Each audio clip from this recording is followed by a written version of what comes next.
श्रीगौरी वक्त्रपद्मार्का श्रीविघ्नेशा गजानना उत्तिष्ठ सुरसम्पूज्या त्रैलोक्यं पालनं कुरु श्रीगौरी वक्त्रपद्मार्का श्रीविघ्नेशा गजानना उत्तिष्ठ सुरसम्पूज्या त्रैलोक्यं पालनं कुरु उत्तिष्ठोत्तिष्ठ हेरम्बा उत्तिष्ठ गणनायका उत्तिष्ठ करुणापूर्णा भक्तानां भाग्यदायका उत्तिष्ठोत्तिष्ठ हेरम्बा उत्तिष्ठ गणनायका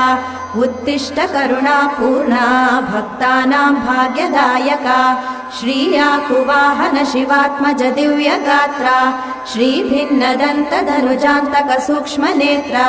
सर्वार्ति दुःख शमना फणिराजसूत्रा